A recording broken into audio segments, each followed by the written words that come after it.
Hi, my name's Adrian Whelan, Senior Vice President of Regulatory Intelligence. Welcome to the latest in our On the Regs video series. Delighted to be joined this morning by Danny Lawlor, Managing Director of Aquest. Danny, how are you? Great, Adrian. Lovely to be on the Regs video at last. I feel like I've made it now. It's a low bar if you feel you've made it, but it is great to have you. And you're a man in much demand. You know, the CP86 Dear CEO mock letter that you put out into the industry has created ripples and is really important. Just before we jump into that, and you know, can you give us a brief history of CP86, where it began and where we're going? Absolutely. So CP86 in a nutshell, 30 seconds or less.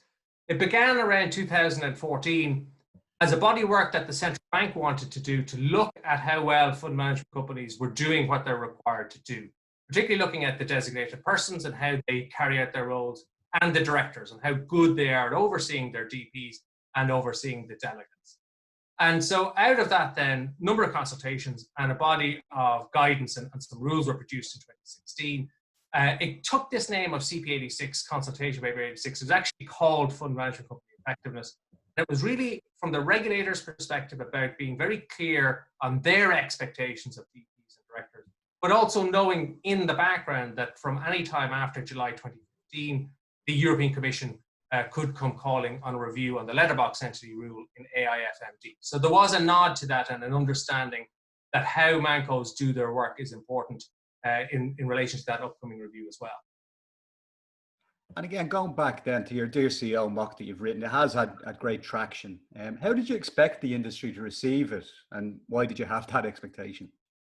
Well, I guess I expected some resistance to the letter and probably some denial around where I thought the outcomes were likely to land, particularly around the issue of resourcing and the timing of the need to put additional resourcing in place. So I thought there'd be quite an uncomfortable read for industry when they got their hands on it. Yeah. Right, and again, I've read it, and again, it's available on your website and on social media. And being honest, I think you've used your experience and a little bit of a crystal ball, but it seems close to the mark. But just on that, are there areas you feel conceivably, on reflection, could be tougher? Do you think that anything would be softened or different if you were going to make a stab at it?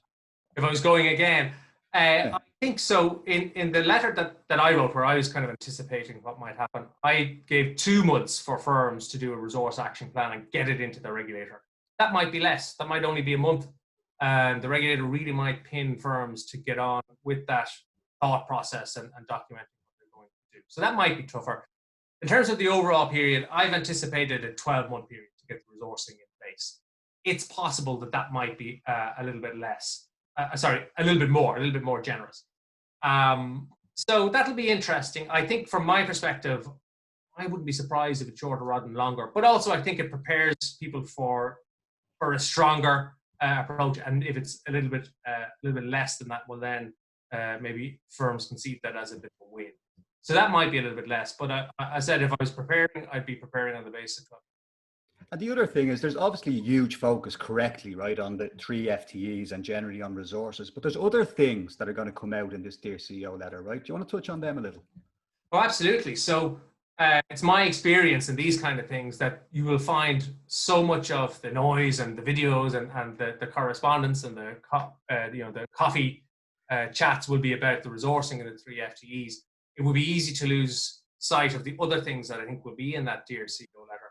And if you're a firm where you've been authorized more recently and resourcing is really an issue, you're well staffed, then don't kind of dismiss the letter as not being relevant for you, because I think there will be quite a lot in that on other topics like the organizational effectiveness role. I think the regulators have a lot more to say about the good practices that they found for individuals carrying that out, possibly the weak practices that they've seen, and trying to tie that all together and make that work better as a concept and as a role for fund management companies. I know that they've asked a lot and been very keen to understand the designated persons for fund risk management and investment management, and they go about doing their roles. And I'm pretty certain that they'll have plenty to say in terms of positive practices they've seen to try and set a bar and encourage those who aren't there up towards it, and those who are already there, obviously push them maybe to do even better again. And again, part of that will probably be identifying weak practices. So all of that in there, in addition to whatever they want to say about it. So very wide ranging, very time bound. Using your letter as a proxy, what can firms do now to get ahead of this? I think, we're kind of saying this for a while, but I think the length of the transition period, in a way, is irrelevant, in the sense that it's going to require a number of firms and SMICs to go and increase resources. And so however long a period you have, there'll be a lot trying to dip into that pool of resourcing at the same time. And if you're a firm, you don't want to be the one at the back of the queue. So if you had 18 months or 2 years, you don't want to leave it to the very end, because the quality and depth that you want to fish from may just not be there. So regardless of the length of transition period, you probably want to get started sooner. You want to start planning now on your structuring posts, so whether you're going to go down the route of a third-party manco, whether you're going to look to increase resources within your own manco, and understand the costs and benefits and how you're going to go about achieving that, and do it sooner, because you're going to have a lot of people doing the same thing at the same time. There are finite resources there. You're going to try and get your hands on the best staffing and quality that you can. And again, just to conclude, I suppose we've spoken about this at length before, but again, this Dear CEO letter, many have portended that this is the end of the self-managed investment company, the SMIC model. Would you concur? I think the regulator won't prohibit SMICs, but I think they'll be so different 12 months' time or 18 months' time to what they were originally, that you will kind of look at it and wonder, is it really a SMIC? So whereas they often relied on secondees or delegation models and what have you, and oversight that way, I think in the future they are going to be much more heavily resourced themselves. So either they will put that into the SMIC, and I've seen other SMICs do that, it is possible, or they look to an external manco. It'll exist, but it'll exist in a way that allows the regulator to be comfortable that they are both a product and a fund management company, and have the resourcing of a fund management company, and are doing a good job for their investors. So they'll be there, but they'll be quite different than what we've seen in the past. There you have it, folks. An absolutely central issue to Irish domiciled funds and everybody involved. Danny, thanks for your time this morning. Great. Thank you very much, Adrian.